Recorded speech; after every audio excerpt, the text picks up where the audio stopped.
நான் இன்னைக்கு சொல்றேன், நீங்க கேளுங்க. திராவிட முன்னேற்ற கழகத்தினுடைய ஆட்சி இந்த பட்ஜெட்ல 3,30,000 கோடி ரூபாய் பணத்தை தமிழ்நாட்டுக்குள்ள எடுத்திருக்கிறோம். ரெவென்யூ மொபிலைசேஷன் தமிழ்நாட்டுக்குள்ள 3,30,000 கோடி ரூபாய் வருமானத்தை ஈட்டி இருக்கிறோம். ஆனா 3,03,000 கோடி தான் ஈட்டினாங்க. அதுல 27,000 கோடி ஈட்டல. ஒரு பக்கம் வருமானத்தை ஈட்டுறதுல மைனிங் வெறும் 100 கோடி தான் ஈட்டுது. எல்லாம் இல்லீகல் மைனிங். பாருங்க, ஸ்ரீரங்கத்தினுடைய எம்எல்ஏ அவர் பண்ற அலும்ப பாக்குறோம். தமிழ்நாட்டுல மைனிங் துறை வெறும் 100 கோடி ரூபாய் மட்டும்தான் வருமானத்தை ஈட்டு நம்ப முடியாது. ரெவென்யூவை பிளக் பண்ணி ரெவென்யூ நம்ம பண்ணக்கூடிய ரெவென்யூ மொபிலைசேஷனை கரெக்ட் பண்ணும் பொழுது பல பிரச்சனைகளுக்கு தீர்வா இருக்கும். ஒரே நாள்ல கடனை குறைக்க முடியும் நான் சொல்லிங்கன்னா, ஆனா கடனை குறைப்பதற்கான முயற்சி எடுக்கணும். ரெவென்யூ மொபிலைஸ் பண்ணணும். மைனிங்ல இருந்து நிறைய பணத்தை நம்ம வெளியே எடுக்கணும். இது கண்டிப்பா பண்ண முடியும். திராவிட முன்னேற்ற கழகத்தை பொறுத்தவரை ஒரு உதாரணம், 3,30,000 கோடி மொபிலைஸ் பண்ணுவோம்னு சொல்லி பட்ஜெட் கேட்டவங்க ரிவைஸ் எஸ்டிமேட்ல 3,03,000 கோடி தான் மொபிலைஸ் பண்ணுவாங்க. அதுல 27,000 கோடி கோட்டை விட்டுருக்காங்க.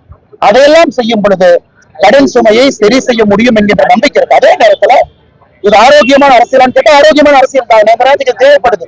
மக்கள் எதிர்பார்க்கிறாங்க. மக்களுக்கு நம்ம கொடுக்கணும். துன்பத்தில் இருக்கிறாங்க, கஷ்டத்தில் இருக்கிறாங்க, கூலி வேலை செய்யறாங்க. இருக்கக்கூடிய விலைவாசி கட்டுப்படி ஆகாம இருக்கு.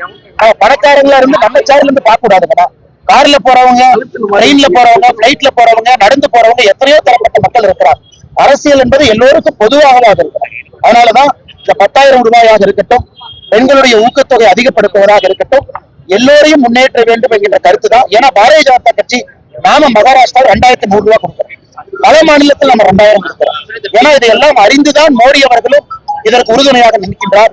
தமிழ்நாட்டுல உறுதியாக இது நடக்கும். மக்கள் முன்னேறும். நான் இன்னைக்கு சொல்றேன், நீங்க கேளுங்க. திராவிட முன்னேற்ற கழகத்தினுடைய ஆட்சி இந்த பட்ஜெட்ல 3,30,000 கோடி ரூபாய் பணத்தை தமிழ்நாட்டுக்குள்ள எடுத்திருக்கிறோம். ரெவென்யூ மொபிலைசேஷன் தமிழ்நாட்டுக்குள்ள 3,30,000 கோடி ரூபாய் வருமானத்தை ஈட்டி இருக்கிறோம். ஆனா 3,03,000 கோடி தான் ஈட்டினாங்க. அதுல 27,000 கோடி ஈட்டல. ஒரு பக்கம் வருமானத்தை ஈட்டுறதுல மைனிங் வெறும் 100 கோடி தான் ஈட்டுது. எல்லாம் இல்லீகல் மைனிங். பாருங்க, ஸ்ரீரங்கத்தினுடைய எம்எல்ஏ அவர் பண்ற அலும்ப பாக்குறோம். தமிழ்நாட்டுல மைனிங் துறை வெறும் 100 கோடி ரூபாய் மட்டும்தான் வருமானத்தை ஈட்டு நம்ப முடியாது. ரெவென்யூவை பிளக் பண்ணி ரெவென்யூ நம்ம பண்ணக்கூடிய ரெவென்யூ மொபிலைசேஷனை கரெக்ட் பண்ணும் பொழுது பல பிரச்சனைகளுக்கு தீர்வா இருக்கும். ஒரே நாள்ல கடனை குறைக்க முடியும் நான் சொல்லிங்கன்னா, ஆனா கடனை குறைப்பதற்கான முயற்சி எடுக்கணும். ரெவென்யூ மொபிலைஸ் பண்ணணும். மைனிங்ல இருந்து நிறைய பணத்தை நம்ம வெளியே எடுக்கணும். இது கண்டிப்பா பண்ண முடியும்.